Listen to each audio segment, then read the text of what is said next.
سلطان العارفین قاسم فیضان حضرت صفی سلطان باہو شیخ طریقت آفتاب قادریت امیر شریعت رونق بزم عاشقاں زینت مشاخ آل سنت حضرت علامہ صاحبزادہ پیر محمد ندیم سلطان صاحب سروری قادری زیب آستانہ عالیہ حضرت صفی سلطان باہو دربار سلطانیہ حق باہو جنگل شریف بانی و سرپرست اعلیٰ بزم غوثیہ سلطانیہ پاکستان آپ تشریف لائے اور آپ کے ساتھ ہی عالمی مبلغ اسلام آل نبی اولاد علی منظور نظر پیر سیال لجپال فخر السادات حضرت علامہ صاحبزادہ پیر سید شمس الرحمان مشہدی صاحب خطیب اعظم سیال شریف آپ تشریف لائے آپ کے ساتھ ہی عزت مآب الحاج افتخار خان صاحب اور عزت مآب چودھری محمد آصف صاحب خطیب اہل سنت حضرت علامہ مولانا محمد اشتیاق قادری صاحب مہمانان گرامی تشریف لائے بزم غوثیہ سلطانیہ پاکستان کے تمامی اراکین کی جانب سے دل کی عطا گرائیوں سے آنے والے معزز و محترم مہمانان گرامی کو خوش آمدید کہوں گا۔ حضرات گرامی قدر کافی دیر سے آپ انتظار فرما رہے ہیں اور اتنی خوبصورت دمحال والوں نے مسجد بنائی اور آج اس خوبصورت اللہ پاک کے گھر کے اندر آل سنت والجماعت کی خوبصورت شخصیات کو دعوت دی ہے۔ میں اپنی سعادت سمجھتے ہوئے کہ آج کی اس خوبصورت میلاد مصطفیٰ کانفرنس کے اندر مجھے یہ سعادت حاصل ہو رہی ہے، میں حضور عالمی مبلغ اسلام کو دعوت خطاب دینے جا رہا ہوں، لیکن میں اپنی سعادت سمجھتے ہوئے اپنے مرشد کریم حضور سلطان العارفین برہان الواصلین حضرت صفی سلطان محمد باہو رحمت اللہ تعالیٰ علیہ کے خوبصورت کلام کے ساتھ، چونکہ آج کی اس محفل پاک کو انعقاد کرنے والے بزم غوثیہ سلطانیہ پاکستان کے اراکین ہیں اور اس خوبصورت بزم کا تعلق حضور سیدنا غوث اعظم رضی اللہ تعالیٰ عنہ کے پاک نام کے ساتھ اور عارفوں کے سلطان حضرت سلطان باہو رحمت اللہ تعالیٰ علیہ کے آپ کے مبارک نام کے ساتھ اس خوبصورت بزم پاک کا نام رکھا گیا ہے۔ میں اسی بزم غوثیہ سلطانیہ پاکستان کے نام کے ساتھ نسبت رکھتے ہوئے میں اپنے مرشد کریم کے خوبصورت کلام کے ساتھ حضور شاہ جی کو دعوت خطاب دینے جا رہا ہوں۔ میرے مرشد پاک فرماتے ہیں کہ میں سن فریاد پیران دیا پیرا۔ یار کتنی ذوق کے ساتھ آپ تشریف فرما ہے اور اس وقت میں سمجھتا ہوں کہ ہمارے سٹیج پر آج وہ عظیم شخصیات دونوں احباب تشریف فرما ہے کہ الحمدللہ ایک شہر والے نہیں، ایک صوبے والے نہیں، ایک ملک والے نہیں، بلکہ آج جہاں جہاں یا رسول اللہ کا نعرہ لگانے والے ہیں، ہر یا رسول اللہ نعرہ لگانے والوں کو ان شخصیات پر ناز ہے اور فخر کر سکتے ہم ان احباب پر۔ لیکن دوستان گرامی قدر سینے کا زور لگا کر بول کر آج اس محفل پاک کے اندر تشریف فرما رکھے، جتنے احباب تشریف فرما ہے سینے کا زور لگا کر کہتے سبحان اللہ، کوئی زبان خاموش نہ دے، کہتے سبحان اللہ۔ میرے مرشد پاک فرماتے ہیں کہ سن فریاد پیران دیا پیرا، میری عرض سنی کن کر کے ہو، بیڑا اڑیا میرا وچ کپران دے، جتھے مچنا بیندے ڈر کے ہو، محبوب سبحانی یا شاہ جیلانی میری خبر لے او چھٹ کر کے ہو، تے پیر جنان دے اور میرا کامل باہو اور کندی لگ دے تر کے ہو۔ آج کوئی گولڑے والے کے ساتھ نسبت رکھنے والے بیٹھے ہیں، کوئی میرے پیر سیال لجپال کے ساتھ نسبت رکھنے والے ہیں، کوئی حضور داتا صاحب کے ساتھ نسبت رکھنے والے ہیں، کوئی خواجہ صاحب کے ساتھ نسبت رکھنے والے ہیں، کوئی جناب والا شاہ سلمان توسیع پیر پٹھان کے ساتھ نسبت رکھنے والے ہیں، کوئی میرے اعلیٰ حضرت عظیم البرکت امام محمد رضا خان برفاد بریلی کے ساتھ نسبت رکھنے والے، کوئی عارفوں کے سلطان کے نوکر یہاں بیٹھے ہوئے ہیں۔ میرے مرشد پاک کیا فرماتے ہیں، سنو میرے نبی کے غلاموں کا کیا مقام ہے۔ میرے مرشد پاک فرماتے ہیں کہ میں شہباز کراں پرواز، میں شہباز کراں پرواز۔ اور یہاں میں یہ ایک بات کہنا ہوں، ایک خوبصورت شاعر نے خوبصورت بات کہی ہے کہ یا رسول اللہ حاتم ہیں یوں تمہارے کلندر کے سامنے، شاہ جی نہایت ادب کے ساتھ، حاتم ہیں یوں تمہارے کلندر کے سامنے، ارے پیاسا کھڑا ہے جیسے سمندر۔ اب سنو یہ بات، میرے مرشد پاک فرماتے ہیں کہ میں شہباز کراں پرواز، وچ دریا کرم دے ہو، زباں تا میری کن برابر، ارے موڑے منہ کلم دے ہو، تے افلاطوں ارسطو جے میں یکے کس کندے ہو، تے حاتم جے لکھ کروڑاں در باہو دے منگتے ہو، حاتم جے لکھ کروڑاں در باہو دے منگتے ہو۔ حضور والا آپ کے خوبصورت خطاب راول پنڈی کی سرزمین پر پیچھے دو ہوئے الحاج افتخار خان صاحب کے خوبصورت محفل نعت کے اندر حضرت علامہ مولانا قاری غلام محمد چشتی صاحب تشریف لائے. آپ کو دل کی عطا گرائیوں سے خوش آمدید کہوں گا. حضرت شاہ جی نے وہاں خطاب فرمایا اور اس کی طرف ترجمانی کرتے ہوئے عرض کروں گا اپنے مرشد پاک کی زبان سے جو شاہ جی نے پیار فرمایا تھا وہ کیا تھا. میرے مرشد پاک فرماتے ہیں, سنا عرفہ کا سلطان فرماتے ہیں کہ مکھ محبوب دا خانہ کعبہ. پیار سے کہہ دو سبحان اللہ. مکھ محبوب دا خانہ کعبہ جتھے عاشق سجدہ کر دے ہو تے دو زلفاں وچ نین مسلے جتھے چارہ مذہب آرل دے. مکھ محبوب دا خانہ کعبہ جتھے عاشق سجدہ کر دے ہو تے دو زلفاں وچ نین مسلے جتھے چارہ مذہب آرل دے ہو. یہ بات تو عارف دی گل عارف جانے. پھر یہی بات ہے میں نہادی ادب کے ساتھ ملتمس ہوں عالمی مبلغ اسلام عالم آل نبی اولاد علی فخر السادات فیض یافتہ ہے حضور پیر سیال لجپال حضور قبلہ عالم حضرت صاحبزادہ پیر سید شمس الرحمان مشہدی صاحب سے ملتمس ہوں کہ تشریف لائیں اور اپنے خوبصورت کلمات طیبات سے راول پنڈی کے عاشقان مصطفیٰ کے اس خوبصورت اجتماع کے اندر عاشقان مصطفیٰ جو احباب تشریف لائے ہیں ان کے قلوب اذہان کو منور فرمائیں. نعروں کی گونج کے اندر استقبال کیجئے, سینے کا زور لگا کر نعرے کا جواب دے. نعرہ تکبیر, نعرہ رسالت, نعرہ حیدری, نعرہ غوثیہ, نعرہ سلطانیہ. صاحبزادہ پیر محمد ندیم سلطان صاحب قادری, حضرت صاحبزادہ پیر سید شمس الرحمان مشہدی صاحب آستانہ عالیہ سیال شریف, بزم غوثیہ سلطانیہ پاکستان, بزم غوثیہ سلطانیہ پاکستان.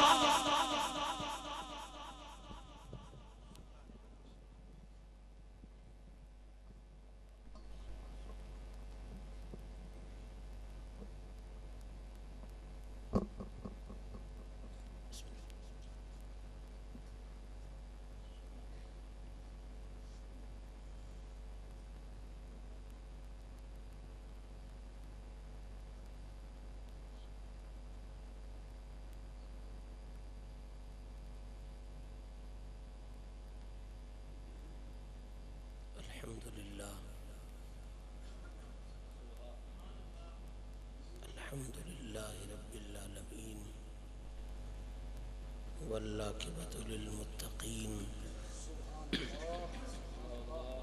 والصلاة والسلام علی من کان نبیا وآدم بین الماء والطین وعلی آلہ الطیبین الطاہرین واصحابہ وأزواجه وأولياء ملته أجمعين. أما بعد, قال الله تبارك وتعالى في الكلام المجيد والفرقان الحميد: فأعوذ بالله من الشيطان الرجيم. بسم الله الرحمن الرحيم. وما أرسلناك إلا رحمة للعالمين.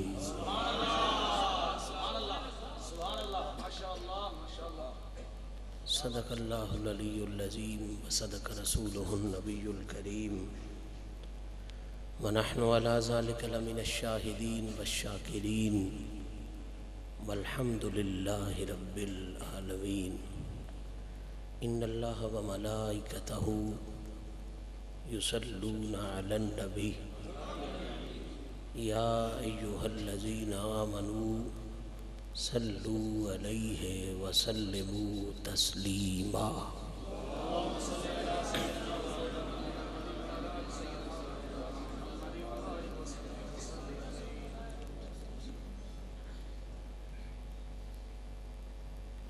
کبھی اس شخص کے عیبوں کا چرچا ہو نہیں سکتا، کبھی اس شخص کے عیبوں کا چرچا ہو نہیں سکتا، بھرم جس کا نبی رکھے وہ رسوا ہو نہیں سکتا۔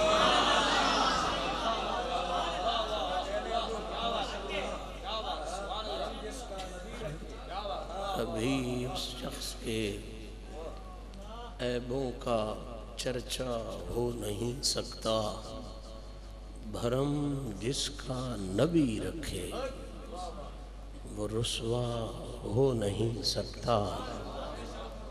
اور کہا معراج کی شب میرے آقا سے یہ مولا نے، کہا معراج کی شب میرے آقا سے یہ مولا نے، حبیب تمہارا جو نہیں ہوگا ہمارا ہو نہیں سکتا۔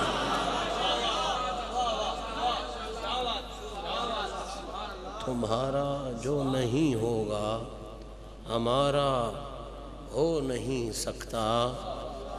اور میری آج کی گفتگو کا موضوع کہ حسینوں محجبینوں نازنی یوں تو بہت سے ہیں، حسینوں محجبینوں نازنی یوں تو بہت سے ہیں، مگر کوئی میری سرکار جیسا ہو نہیں۔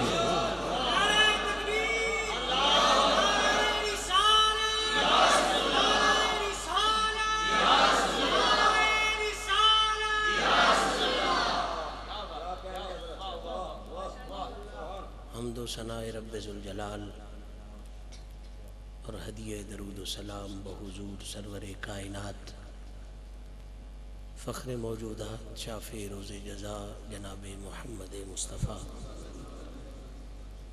صلی اللہ تعالی علیہ وآلہ وصحبہ وسلم پیش کرنے کے بعد آج کی اس انتہائی باذوق پر نور اور پر وقار تقریب سعید میں جو آقا کریم علیہ الصلوۃ والتسلیم کے پاکیزہ ذکر کے پاکیزہ حوالے سے آپ سب احباب نے سجانے کا شرف حاصل کیا، میری اور آپ سب حضرات کی یہ حد درجہ خوش بختی اور خوش نصیبی ہے کہ میری ملت کے عظیم علماء، عظیم مشائخ، بالخصوص فخر طریقت، منبع اخلاق و اشفاق، برادر مکرم حضرت صاحبزادہ پیر محمد ندیم سلطان صاحب سروری قادری دامت برکاتہم القدسیہ، اور پنڈی کی ایک انتہائی خوبصورت آواز جو خطابت میں اپنا خوبصورت رنگ بکھیر رہی ہے، میرے بہت ہی پیارے عزیز دوست مولانا غلام محمد چشتی صاحب، دیگر تمام احباب۔ میں اکثر کہا کرتا ہوں میں کسی کا نام لوں یا نہ لوں، جس نبی کے ذکر میں ہم حاضر ہیں وہ ہمارے ناموں کو بھی جانتا ہے، ہمارے کاموں کو بھی جانتا ہے۔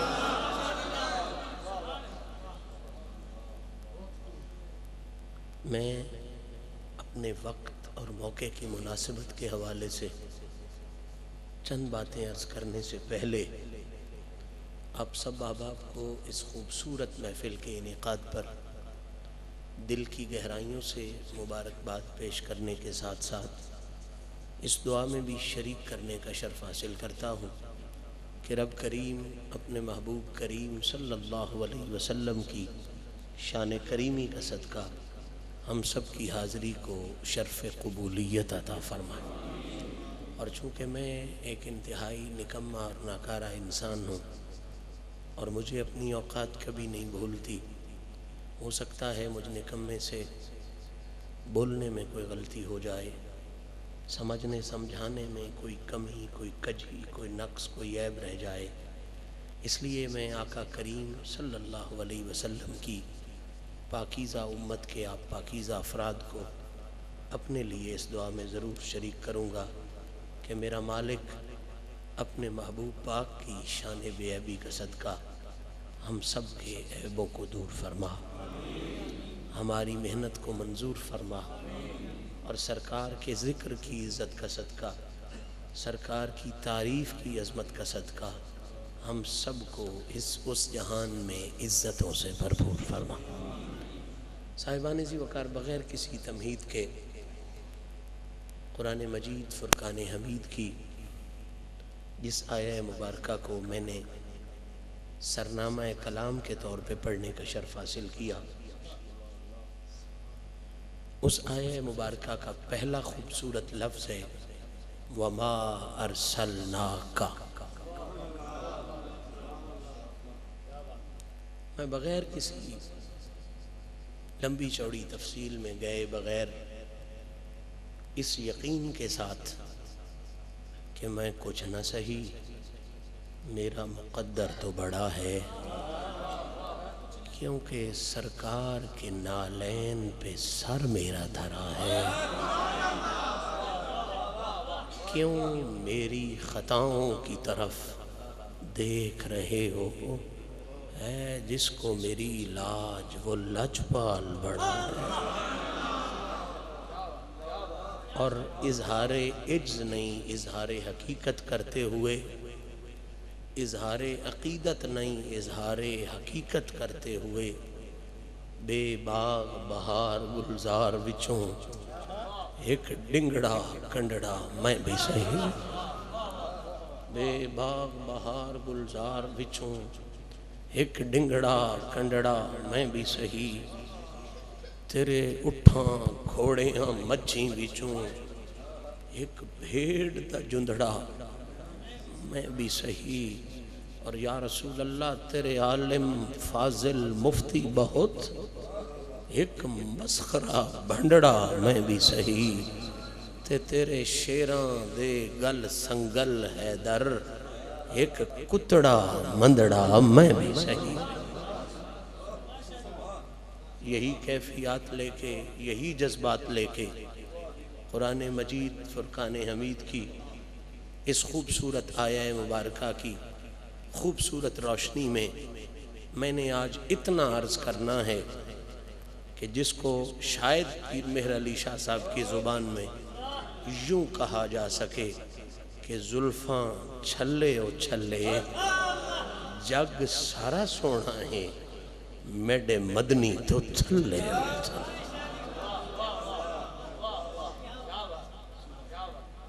آیہ مبارکہ کا پہلا خوبصورت لفظ ہے وَمَا أَرْسَلْنَاكَ۔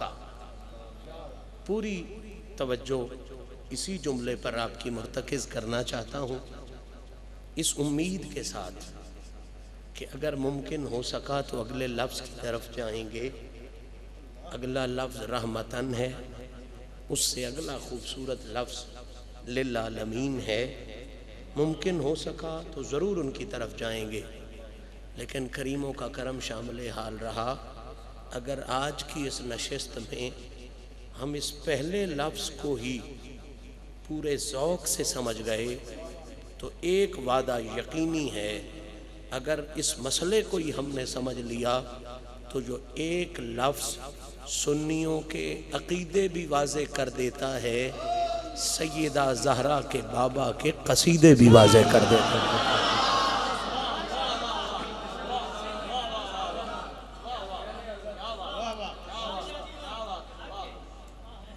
اس بات شروع ہو گئی، سادہ سا لفظ، سادہ سا ترجمہ، لیکن اسی بات میں اصلی بات، اور وہی بات ہی بنیادی بات۔ وَمَا أَرْسَلْنَاكَ، میں اگر وہ نفی اور اس بات کے سارے معنی چھیڑوں تو شاید یہ گستاخی ہو جائے، کیونکہ میرے پاس وہ شہزادہ بیٹھا ہے جس کے بابے نے پہلا لفظ یہ کہا تھا کہ نفی اسبات دا پانی ملیا، ہر رگے ہر جائی ہوں، میں ان جیسا نفی اور اثبات کا سبق نہیں سکھا سکتا، ایک ادنا سا اس راستے کا طالب علم ہوں۔ میں سادہ ترجمہ کرتا ہوں، وما ارسلناک، اس کا سادہ سا ترجمہ سن لیں، مسئلہ یہیں سے چھڑ بھی جائے گا اور یہیں سے کھل بھی جائے گا۔ میرا رب کہہ رہا ہے، اے حبیب صلی اللہ علیہ وسلم، ارسلناک، ہم نے بھیجا آپ کو۔ بڑی توجہ، بس اسی مقام پہ توجہ، اسی مقام پہ توجہ۔ ارسلناک، اے حبیب ہم نے بھیجا آپ کو۔ میں 3 دفعہ آپ سے ترجمہ کرواؤں گا۔ ارسلنا کا معنی کیا ہے؟ ہم نے بھیجا۔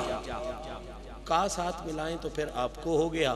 اگر ارسلنا کا صرف ترجمہ کریں تو اس کا معنی کیا ہوگا؟ ہم نے بھیجا۔ کیا ہوگا؟ ہم 3 دفعہ کہہ لیں، ہم۔ ارسلنا کا معنی کیا ہے؟ ہم۔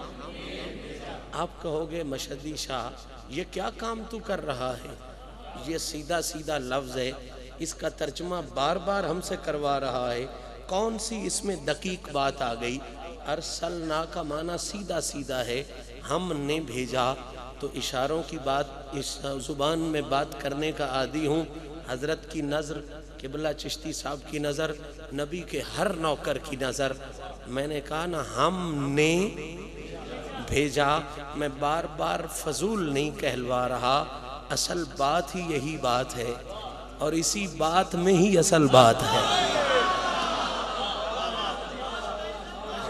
ہاں یہی تو سمجھ۔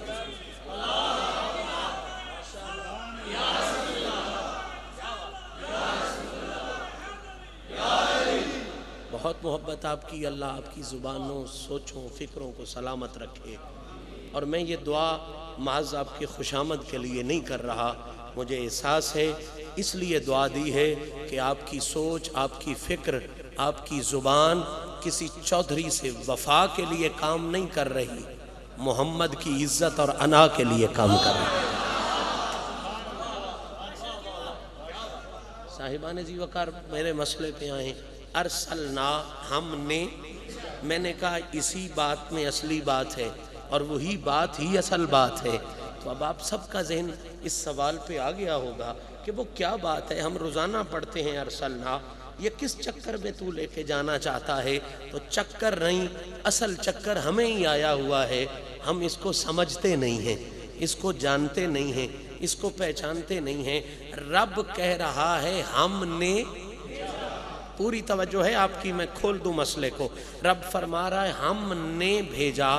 میں بار بار آپ سے کہلوا رہا ہوں، فضول نہیں کہلوا رہا، پہلا اشارہ کروں، سمجھ گئے تو بات آگے چلے گی، ورنہ یہیں پہ رکنا پڑے گا۔ ہم نے بھیجا، کیوں کہلوا رہا ہوں بابا؟ اس لیے کہ ساری کائنات جانتی ہے کہ اپنا آنا اور ہوتا ہے،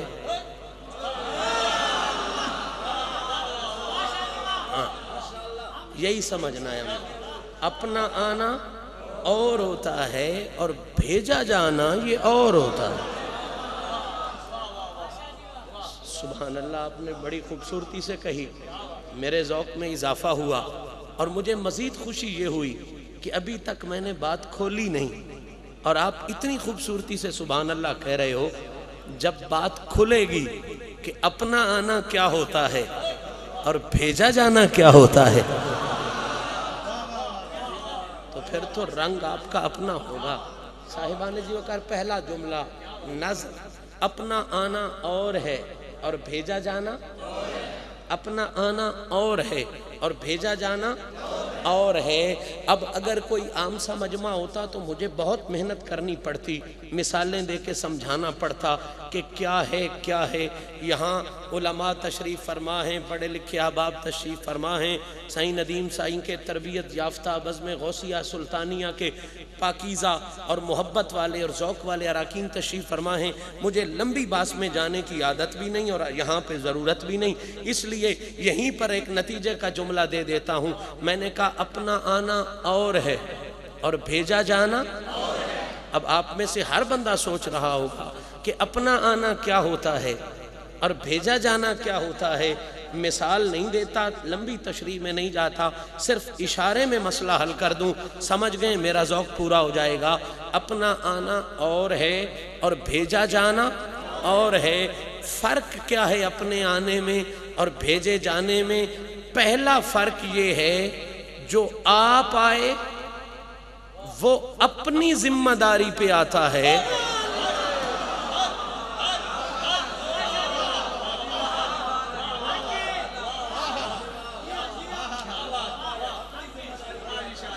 یہی سمجھ. میں نے کہا نا اصل بات یہی ہے, اپنا آنا اور ہے اور بھیجا جانا یہ اور ہے. اب ظاہری بات ہے, پوچھنے والا پوچھ سکتا ہے اپنا آنا کیا ہے اور بھیجا جانا کیا ہے, تو میں بالکل آپ کے ذہن کے لیول کے قریب آ کے یہ فرق عرض کرنا چاہتا ہوں. بابا اپنا آنا اور بھیجا جانا, اس میں بنیادی فرق یہ ہے کہ جو آپ آئے وہ اپنی ذمہ داری پہ آتا ہے, جو بھیجا جائے وہ اپنی پہ نہیں, وہ بھیجنے والے کی ذمہ داری پہ.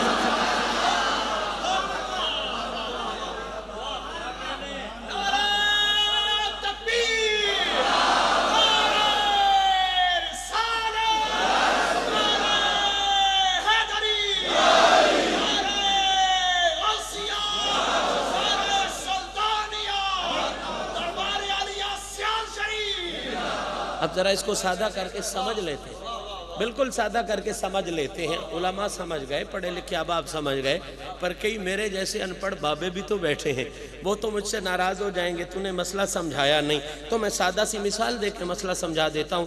ایک بندہ اپنی مرضی سے حضرت صاحب کے ڈیرے سے, ان کے علاقے سے میرے پاس آ جاتا ہے.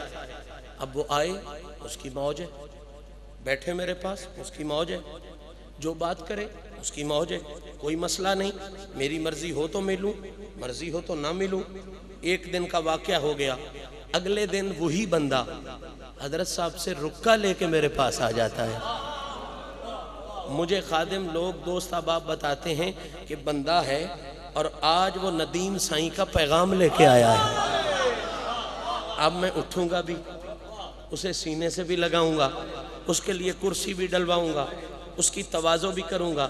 اب ساتھ والے سارے اعتراض کریں کہ شاہ جی کل بھی یہ آیا تھا, آپ اسے ملے ہی نہیں, یہی اس کا چہرہ تھا, یہی اس کی پگڑی تھی, یہی اس کی ٹوپی تھی, کل آپ اسے ملے ہی نہیں, کل آپ نے اسے لفٹ ہی نہیں کرائی, آج کیا ہے کھڑے بھی ہو گئے ہیں, کرسی بھی ڈلوائی ہے, خاطر بھی کر رہے ہو, وجہ کیا ہے؟ تو میں پہلا فرق اپنے دوستوں کو بتاؤں گا کہ کل یہ آپ آیا تھا,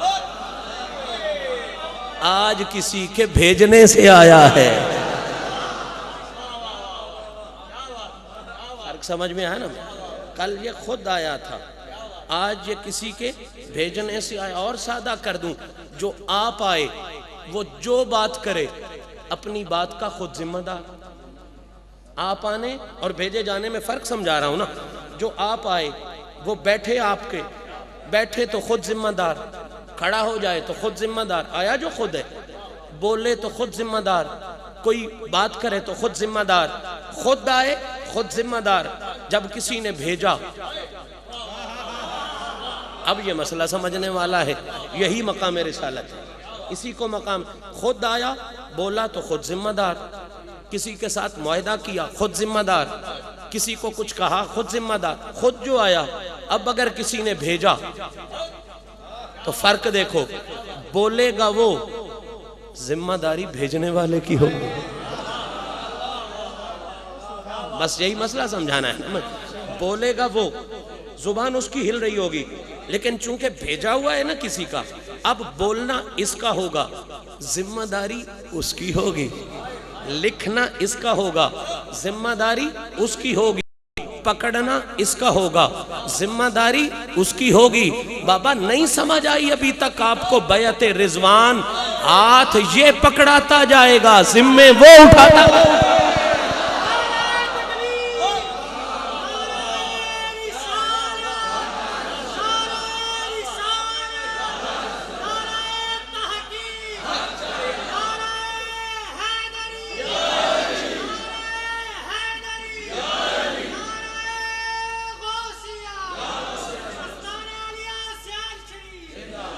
چونکہ میلاد کے نام سے یہ محفل سجی ہے نا، اس لیے ایک چھوٹا سا حصہ بطور سند اور بطور دلیل میلاد شریف کا بھی عرض کرنا ضروری سمجھتا ہوں۔ آپ نے تمام خطباء سے بڑے سروں کے ساتھ اور بڑے گروں کے ساتھ یہ سنا کہ سیدہ حلیمہ پاک جب سرکار کو لے کے اپنی وادی میں گئیں تو جتنی تبدیلیاں اور انقلاب آئے ان میں سے ایک انقلاب یہ بھی تھا کہ ہر شام کو باقی سارے قبیلے کی بکریاں بھوکی واپس آتی تھیں، حلیمہ کی بکریاں رج کے واپس آتی تھیں۔ یہ اپنے خطیبوں سے سنا، نقیبوں سے سنا، نعت خانوں سے سنا، سیرت کی کتابوں میں، تمام کتابوں میں یہ جملہ موجود ہے۔ حضور کی عزت کے حوالے سے ہر مورخ نے، ہر محقق نے یہ لکھا، ہر لکھنے والے نے یہ لکھا کہ باقی ساری قبیلے کی بکریاں بھوکی آ جاتی قحط کی وجہ سے، لیکن حلیمہ کی بکریاں یہ بھوکی نہیں آتی تھیں، سیر ہو کے آتی تھیں۔ الحاج آپ نے خوبصورت جملہ کہا، لیکن مجھے مجبوری ہے، میں نے آپ کو بھی سمجھانا ہے، پچھلوں کو بھی سمجھانا ہے۔ سیر ہونا مجھے بھی آتا تھا، لیکن میں نے رج کا لفظ اس لیے استعمال کیا تاکہ اگلوں کو بھی سمجھ آ جائے اور پچھلوں کو بھی سمجھ آ جائے۔ صاحبان ذی وقار، یہ میری مجبوری ہے نا، ظاہری بات ہے، میں حاضر ہوا ہوں بات پہنچانے کے لیے، پیغام پہنچانے کے لیے۔ تو باقی کی بکریاں بھوکی آتی، حلیمہ پاک کی بکری رج کے واپس آتی۔ ایک دن اسی قبیلے کا بابا جو سردار تھا، وہ اپنے ڈیرا کہہ لیں، دارا کہہ لیں، بیٹھک کہہ لیں، اس پہ بیٹھ گیا، اور جو ان کے پوتے پڑپوتے بکریاں چرانے جاتے تھے نا، ان کو ان کے انچارج